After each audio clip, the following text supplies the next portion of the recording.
Ideas para alcanzar un país con libertad económica, democracia política y seguridad jurídica. Aquí se habla libertad con Víctor Maldonado. Solo por rcr.tv, la radio que se ve.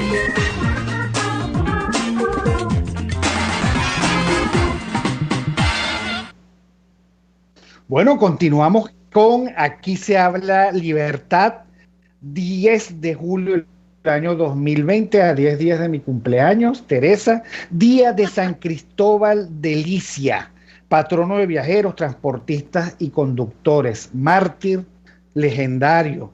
Yo recuerdo que estaba en la década de los 60, los 70 con mis abuelos paternos y decían, bueno, Paulo VI, imagínate tú, quitó a San Cristóbal del Santoral, pero parece que volvió duro este santo, duro. Bueno, Teresa, bienvenida. Teresa es estadista, ha sido ministra, ha sido directora de UNICEF, y por lo tanto funcionario internacional de altísimo nivel.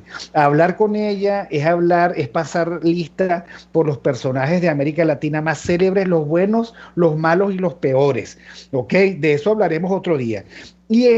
Tenemos la suerte en Soy Venezuela de contarla como nuestra coordinadora del Consejo Consultivo, allí donde uno calibra, la palabra no le gusta, donde uno mide su calidad humana, su cualidad como coordinadora y como gran moderadora de los impulsos y las ganas y las expectativas de los demás. Por eso es un honor tenerte, Teresa, aquí en Aquí se habla libertad. Siéntete con total libertad. En 8 minutos hacemos un primer corte para que lo tengas claro en la dimensión de tu intervención. Yo lo que quiero preguntarte es cómo ves el país, cómo lo estás viendo. Mal. Mira, Víctor, muchas gracias por esta invitación y por tus palabras que siempre son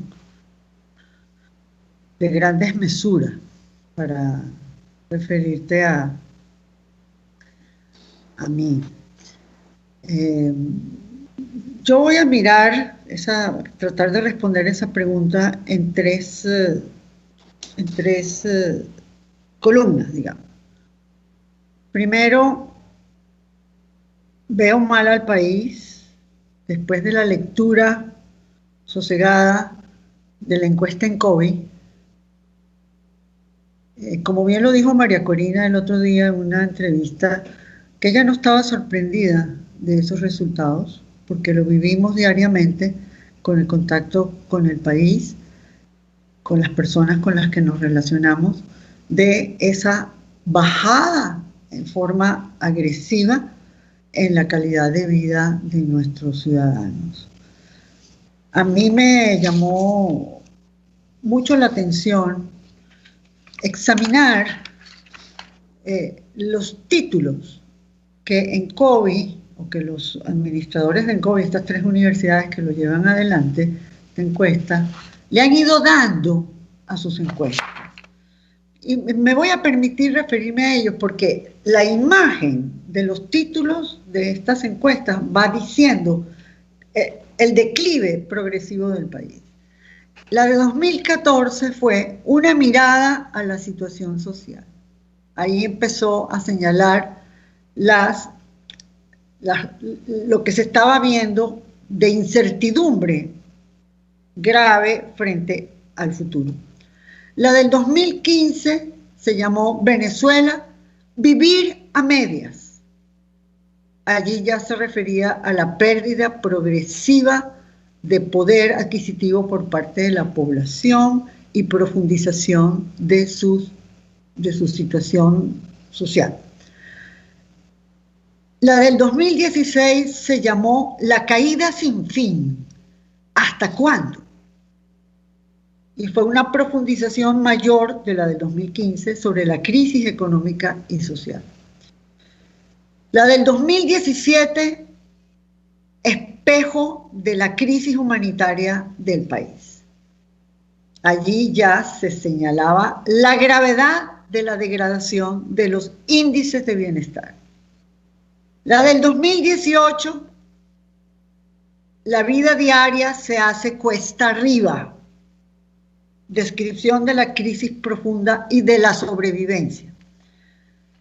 Esta última simplemente se llama la pobreza en sus múltiples dimensiones. Por supuesto, no me voy a referir a todos los datos que da la encuesta en COVID, pero yo quiero señalar, por haber trabajado, como tú lo has referido, en una organización como UNICEF, en la cual yo me enorgullecía, esto estoy hablando de los años 80, 90, yo me enorgullecía de la mejora progresiva de los indicadores de Venezuela, al frente incluso de un país donde yo vivía, Colombia, pero también los veía con relación a Perú y los veía sobre todo con relación a los países de Centroamérica y México.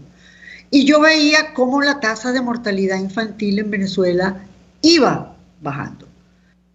Bajaba muy lentamente, porque cuando se llegaba a un nivel como de 12%, ya era muy difícil bajar del 12 por mil.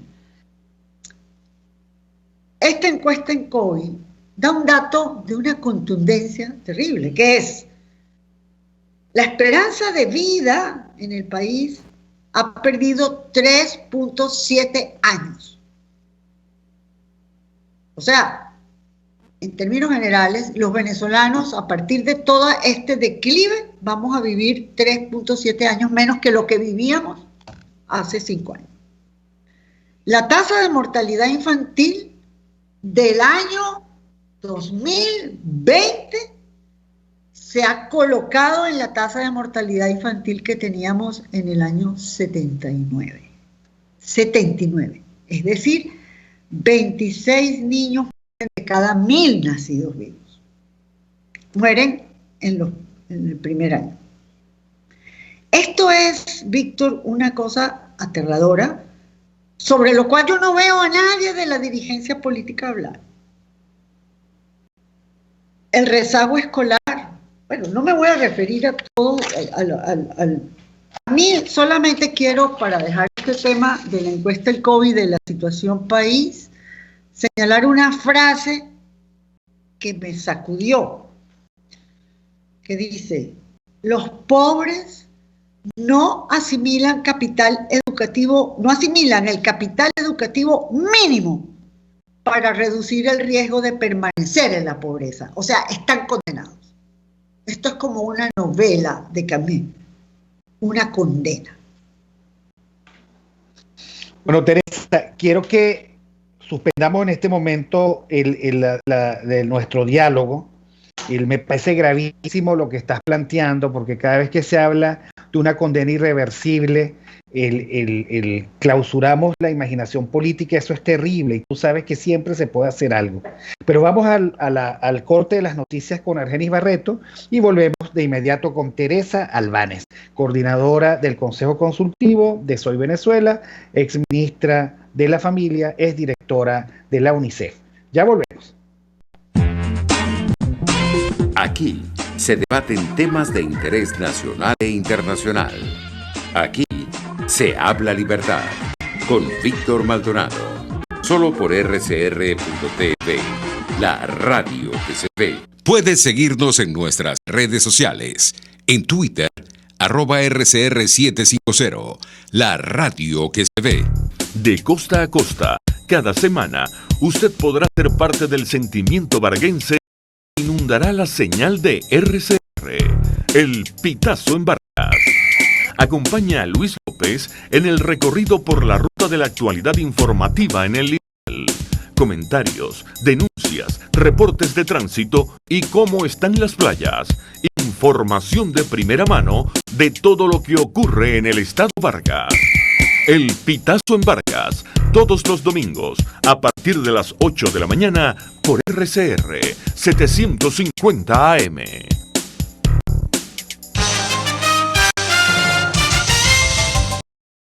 RCR presenta titulares.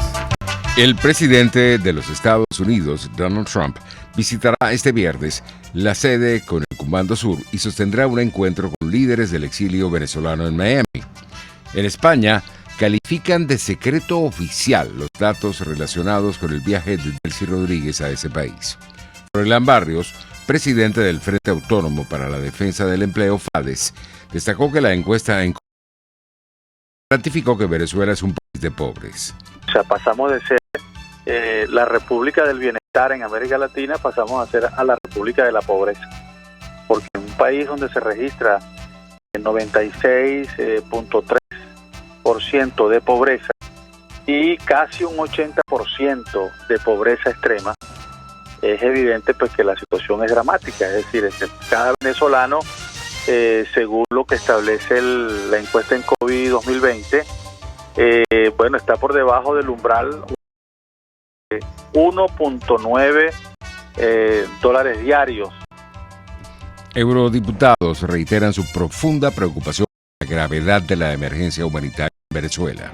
En internacionales, un equipo de la Organización Mundial de la Salud partió a China para investigar el origen del nuevo coronavirus. Rusia supera los 11.000 muertos por COVID-19.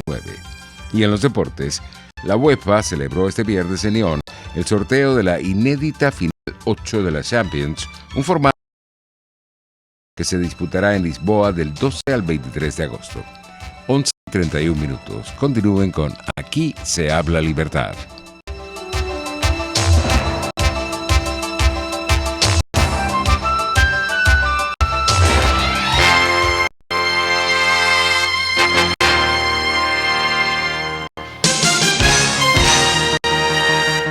Libres de huevos, libres de gluten, libres de culpas, te lo tengo. Heladería Vegan Fruit lo hizo posible y aptos para todo tipo de personas. Los heladitos Vegan Fruit los encuentras en los mejores supermercados y tiendas de delicateces. Síguelos en las redes, @heladería Vegan Fruit, amor vegano y cremoso. En RCR somos vanguardia. Toda la programación de tu RCR también la puedes seguir a través de la internet. Audio y video en tiempo real. Noticias y mucho más. No te pierdas ni un segundo de nuestra programación. No hay excusa ni cadena que valga para que dejes de escucharnos. Ingresa a rcr.tv, la radio que se ve. RCR 750 AM, porque lo bueno une.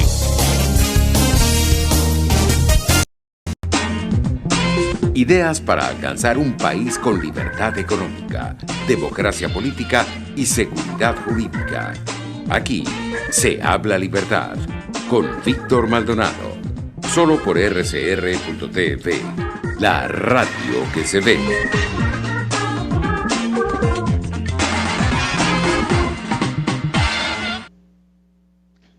Bueno, seguimos con Aquí se habla libertad, 10 de julio del año 2020, dedicado a San Cristóbal de Licia, patrono de viajeros, transportistas, constructores, mártir, cargó el niño Jesús y cruzó el río. Y estamos con Teresa Albanes, coordinadora general del Consejo Consultivo de Soy Venezuela. Y Teresa nos había dicho que si no hacemos nada, y si esto no cambia, estamos condenando a una generación de niños a la desnutrición y a la incapacidad de transformar sus esfuerzos en educación productiva, en capacidad para valerse por sí mismos, en capacidad de ser hombres libres. Y eso es muy peligroso para un país. Eso se ha venido advirtiendo desde hace mucho tiempo, pero ahora, por supuesto, hemos roto todas las cifras, todos los umbrales razonables y aceptables de una crisis. Y Teresa, la pregunta que se hacen muchos venezolanos es, bueno, ok, nosotros estamos convertidos en una especie de campo de concentración, aquí no pasa nada, ¿qué hay que hacer para que esto cambie? ¿Cuál es el esfuerzo que debe hacer cada venezolano para rescatar al venezolano y al futuro del país? Mira, Víctor, esta mañana temprano leí la siguiente frase del obispo de San Cristóbal, Mario Moronta, reunido ayer, parece, con los obispos del país. La dirigencia política se atornilla en el poder y se burla de los pobres. Yo quiero entender que cuando Monseñor Moronta señala la dirigencia política, se refiere, por así decirlo y hablando coloquialmente, a los dos extremos, a la dirigencia política del régimen y a la dirigencia política de la oposición. Y fundamentalmente la dirigencia política que está al frente del interinato. Esa es toda la dirigencia política. Hay otros dirigentes políticos que no están metidos en esos dos grupos, que tienen otros pensamientos y otras expresiones. Yo te quiero decir que para mí, cuando hago un análisis del régimen, lo primero que yo diría del régimen es que miente todos los días. Miente sobre todo, como nos lo decía ayer un importante amigo nuestro, los datos de la pandemia tienen por lo menos 3 semanas de atraso, mienten sobre esto, nos protegen del mal, nos encierran, nos encasillan para protegernos de que no enfermemos y de que no muramos. Pero por el otro lado, ahonda en otro mal, que es en la pérdida progresiva de libertad de los ciudadanos. Entonces, nos cuidan de morir o de enfermar, pero nos restringen nuestro ejercicio de la libertad, y como decía Hannah Arendt, cuando se pierde la libertad, se empiezan a perder todos los otros derechos. Este régimen es insalvable. Es insalvable. Nosotros quisiéramos que fuera más rápido su caída, pero creo que no hacemos todos los esfuerzos necesarios para que esa caída se agilice. ¿Por qué? Porque hay muchos quienes enlentecen esa caída, a quienes yo llamo los colaboracionistas de diversos colores, que están enquistados en gremios, en cámaras, en el mismo régimen, en ONGs incluso, y que están de alguna manera enlenteciendo la caída porque tienen algunas ventajas o porque tienen muchos miedos que no quieren enfrentar. Entonces, para mí, nosotros lo que tenemos que seguir es robusteciendo esa fuerza interna que existe en el país, dándole mensajes adecuados y sobre todo presentándoles modelos de comportamiento, de denuncia, de señalamiento, como empiezo a ver con enorme alegría que se está dando desde ayer.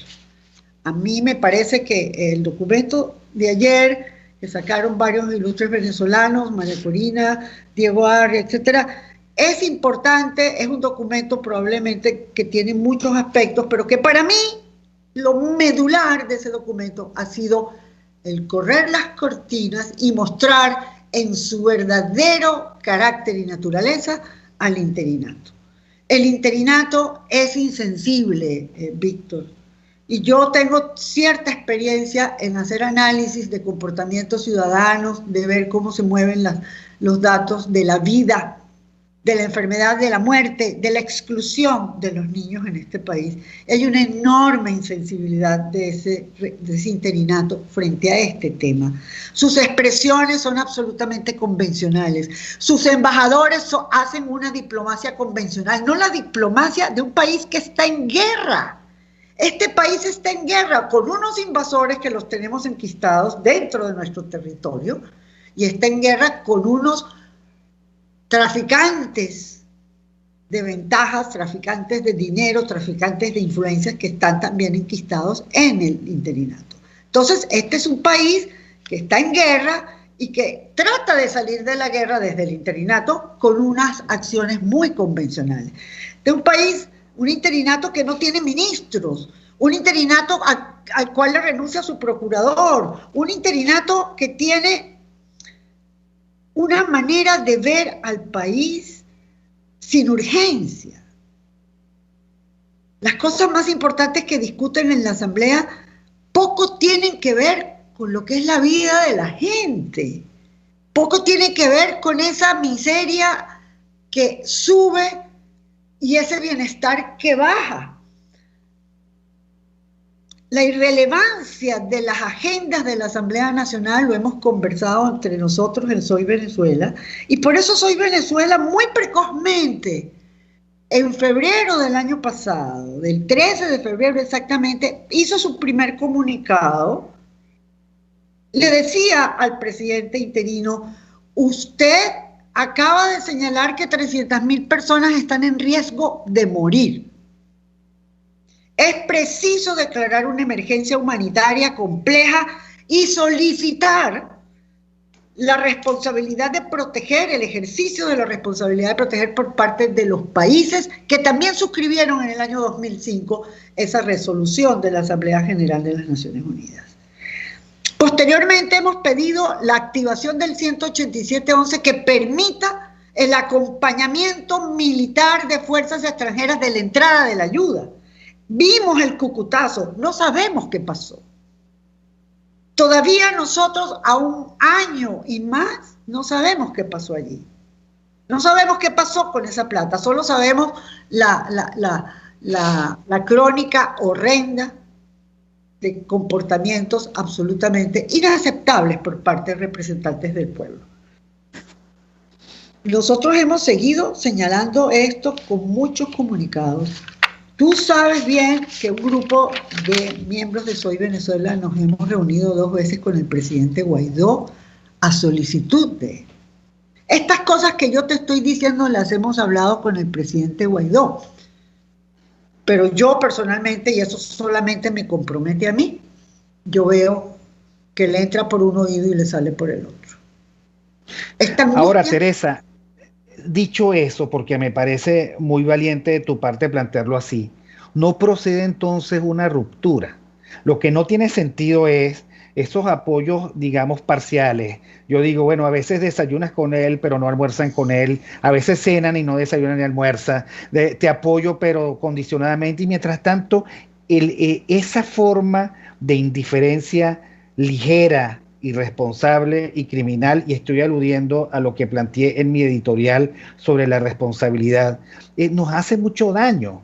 Porque al final son los niños los que cobran en desnutrición, en falta de acceso a la educación, en pérdida de futuro, en pérdida de esa vivencia que tendrían derecho a tener todos los niños, vivir con alegría y salir a jugar pelota y volver a su casa y comerse un pan con mortadela y pepsi-cola, lo que fuera, diciendo sectores populares. Todo eso está siendo negado, pero por otra parte toda esa plataforma está montada y nosotros no terminamos de decir ya, listo, basta, a otra cosa, con coraje y valentía. ¿Qué opinas tú al respecto, Teresa? Víctor, yo creo que honestamente es posible que esta opinión no sea compartida por algunos, incluso de mis amigos con los que converso con mucha regularidad. Yo creo que ayer, honestamente, se dio un paso muy importante en ese documento al cual hice referencia al principio, porque se abre la cortina. La cortina se corrió y mostró de qué está hecho el interinato.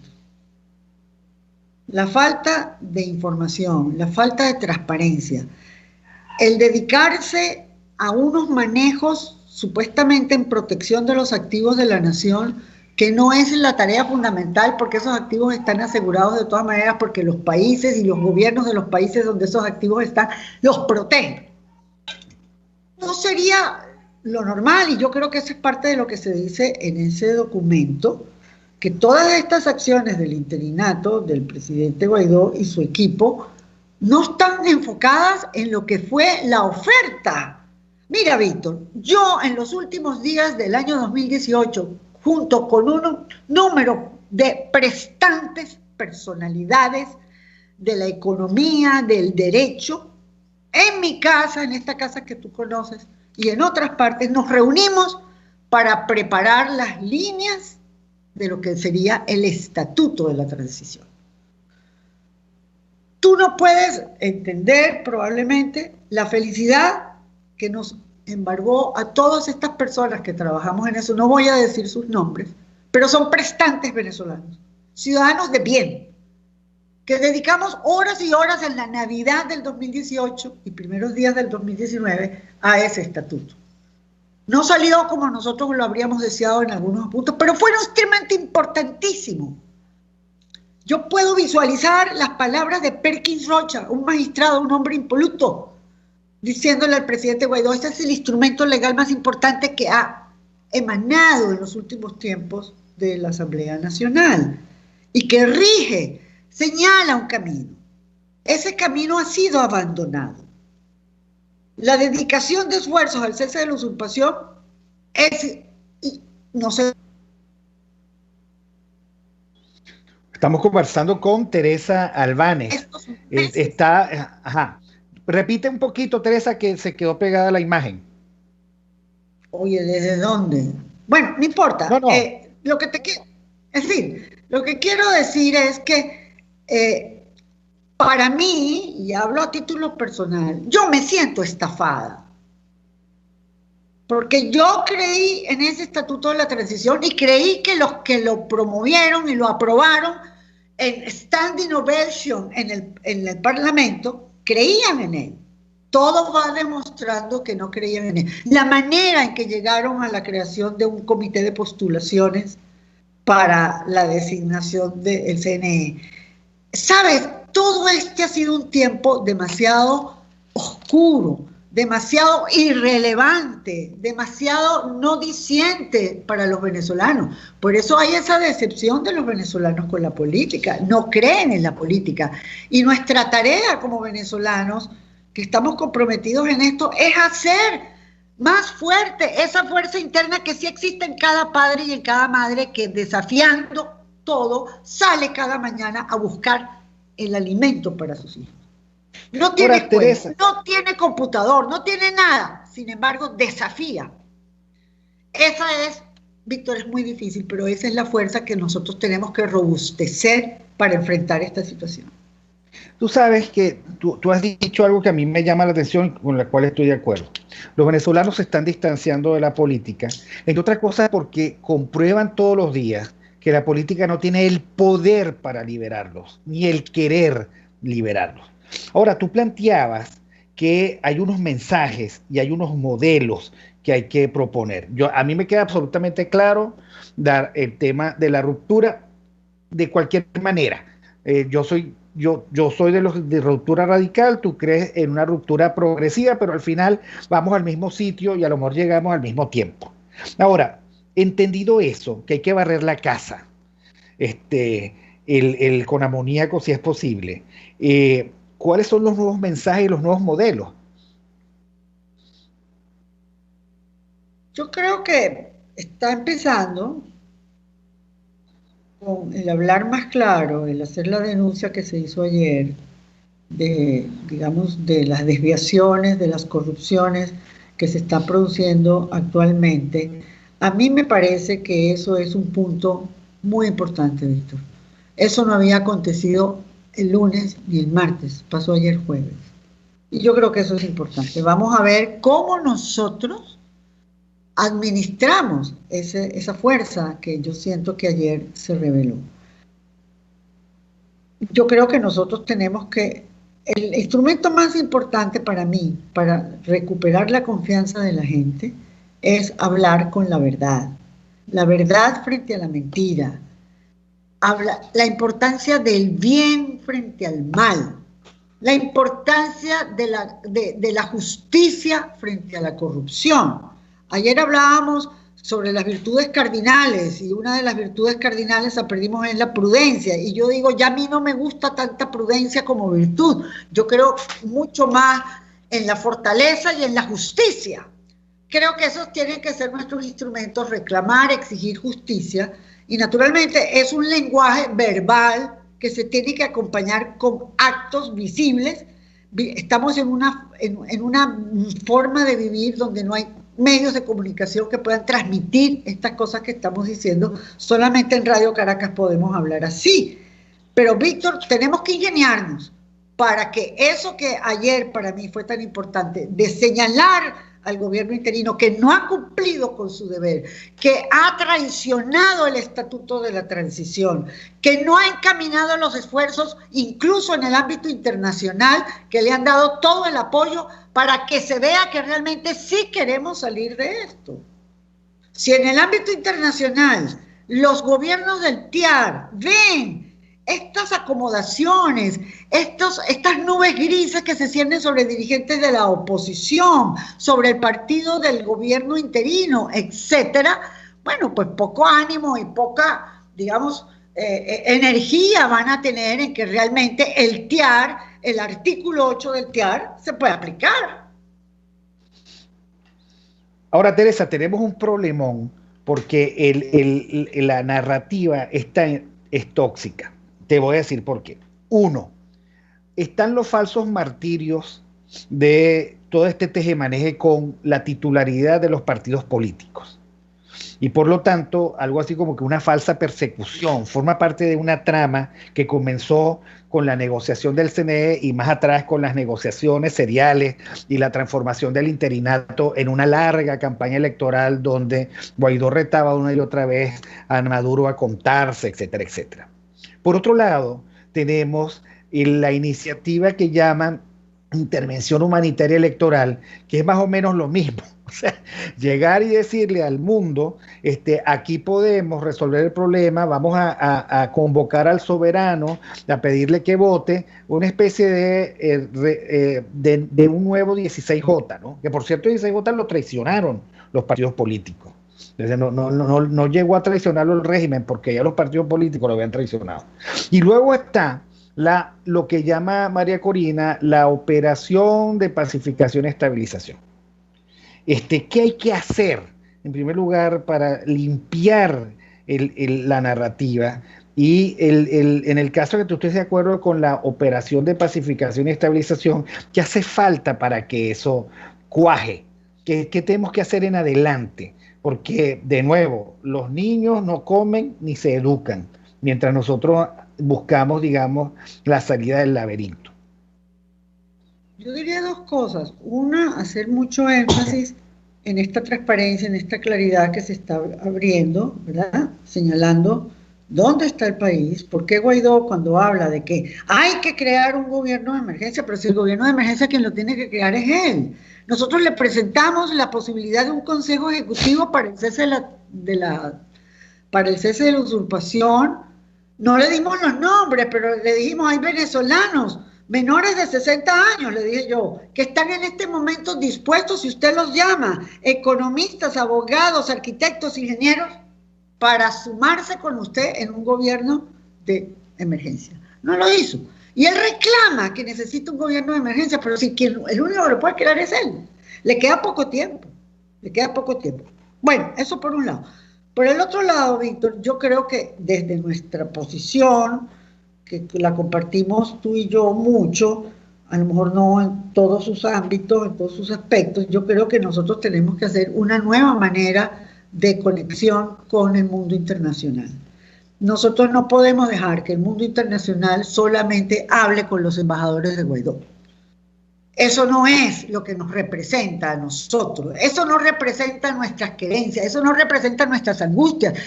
Si lo que están es custodiando el oro en Londres, si lo que están es custodiando unos activos que de todas maneras lo que quieren es recuperarlos para beneficiarse algunos, esas no son, cuando el mundo ve que esas son las preocupaciones del interinato, entonces, oye, yo creo que se desaniman. Y yo creo que, como le dije yo al presidente Guaidó en la última reunión que tuvimos, le digo, mire, ¿qué más de un reconocimiento verbal han hecho los 60 países de Europa y otros a usted? El único que está, ahora empiezan un poquito algunos europeos, empieza Suiza, pero quien ha sido el champion en esta acción, ciertamente hay que reconocerlo, es los Estados Unidos. Pero también nosotros desde aquí hemos pecado en prácticamente considerar que Estados Unidos y Trump son los salvadores. Y eso está mal. Para mí, yo creo que nosotros tenemos que tener desde la oposición, desde lo que nosotros somos, una diplomacia distinta. Nosotros tenemos que utilizar personajes importantísimos que están en el exterior para que sean emisarios de la nueva visión de lo que tiene que ser Venezuela y no de esta conformación en una especie de negociación oculta con el régimen en que nos conceden unas cosas por un lado y por el otro lado habilitan algunas cosas. No puede ser así. Entonces yo creo que sí tenemos mucho trabajo que hacer, tenemos que usar la imaginación, naturalmente, tenemos que convencer de que en la diáspora hay gente estupenda que por nada asumirían realizar algunos trabajos de convencimiento, incluso de fundraising en otros países. Pero si ven desde aquí unos nacionales convencidos, comprometidos, decididos a emprender esa ruta, y no esta cosa amorfa, convencional, para acá, para allá, del interinato, que no convence. Al primero que no convence es al pueblo venezolano. Entonces nosotros tenemos que utilizar eso, tenemos que ser inteligentes en eso.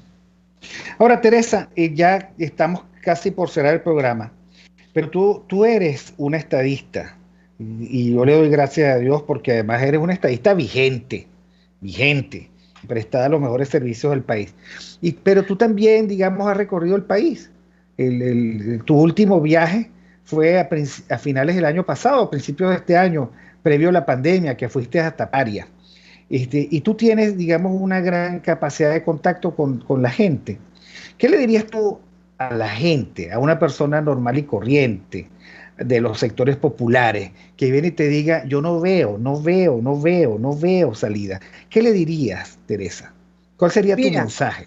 Efectivamente, Víctor, realmente fue este año, en enero de este año, la tercera semana de enero, yo fui por una semana a Paria, que es el lugar de mi querencia, realmente. Yo soy caraqueña y de familia caraqueña, pero yo adopté a Paria, trabajé 7 años y medio en Paria, viví en Río Caribe, en una posada rural, tenía allí mi habitación y trabajaba con los productores de cacao, con los pequeños productores, trabajaba en mejorar la situación de salud, sobre todo en una zona endémica en paludismo, y trabajaba en mejoramiento de la escuela. Eran las 3 líneas del trabajo que hicimos en Paria durante 8 años, y de alguna manera no se ha perdido todo, pero lo que hicimos en infraestructura para el procesamiento, es decir, fermentación, secado, y para la exportación del grano, se perdió.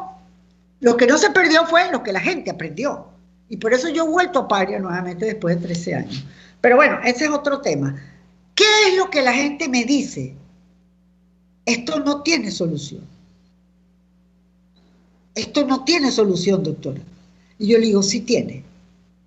Y entonces me dice, bueno, alguna vez le hemos visto a usted programas hablando que usted está trabajando con María Corina. Y yo le digo, mire, creamos por lo menos en una persona que está dedicada a entender al país, que tiene una ruta de gran integridad personal, que conoce, que tiene la inteligencia. Yo trabajo con ella porque yo creo en ella. No hay para mí, Víctor, ningún otro líder en este momento que represente las cualidades y las virtudes de María Corina. Podemos disentir en algunas posiciones, podemos hacerlo, y eso es parte de lo que es creer y vivir en democracia. Poder decir, si tú y yo estamos diciendo cosas terribles, nos pueden llevar presos, o nos lleva presos el régimen, o nos lleva preso el interinato, o nos hacen cosas. Sin embargo, cuando yo hablo así con los pequeños productores de cacao, mis amigos de Paria, de Chacaracual, de Churupal, ¿sabes? Ellos me ven y me dicen, es verdad, doctora, siga por allí. Pero no creen para nada en el establecimiento político, para nada. Cuando yo vi del camino de Cumaná a Carúpano, Víctor, esos pueblos hermosos de la costa oriental de Sucre, todo cerrado, las Santa Marías bajadas. Yo me acuerdo que le escribían a Teresa Torres una nota diciendo, estoy viviendo nuevamente casas muertas. Y yo decía, ¿dónde están los niños? Todavía no había la pandemia. Herodes pasó por aquí. Todo cerrado, el país cerrado. Eso yo no siento que está en el mensaje del interinato. Cuando ayer la Asamblea aprueba, Víctor, ayer la Asamblea aprobó, creo que, una suerte de reconocimiento a Leopoldo López como el líder de Voluntad Popular. ¿Es esa tarea de la Asamblea Nacional? Es esa tarea de la Asamblea Nacional de un país que se está muriendo, que está en guerra. Entonces, parte de nuestro trabajo es que estamos haciendo. Tenemos que robustecer más el liderazgo en el cual creemos. Decir la verdad, Víctor, yo lo que creo que es uno de los instrumentos más importantes es que la gente nos perciba que decimos la verdad. ¿Tenemos compromiso o simpatía? Sí, pero eso no está mal, eso está bien. Lo malo es ser un lobo solitario que dice todas las verdades, que es un sabio, pero es un solitario. Bueno, Teresa, te agradezco tanto que hayas estado con nosotros hoy en Aquí se habla libertad. Tú eres de verdad, y yo le pido a Dios siempre, y lo digo públicamente, ya sabes lo que yo digo y no voy a decir aquí. Bueno, yo lo Teresa, voy a decir, yo lo voy a decir si tú no te crees, porque es tu confesión. Él me dice, yo espero que tú no te mueras antes que yo. Y yo aprecio mucho eso, Víctor. Yo aprecio mucho esa frase. Le pido a Dios que así sea. Bueno, gracias a Jaime Nestares en la dirección general de la estación, Julissa Arcaya en la gerencia de producción, Catherine Manzano, no me regañes que estoy tarde, en la producción José Gregorio González, en los controles Areni Barreto, gracias por esa noticia que no leíste, y Jackson y Marilia, mis fraternos y queridos amigos a los que extraño tanto. Nos vemos el próximo lunes, gracias Teresa Albanez, y hasta aquí Hablamos con Libertad. Chao. RCR presentó Aquí se habla libertad con Víctor Maldonado, solo por rcr.tv, en Twitter y Periscope, @RCR750, la radio que se ve.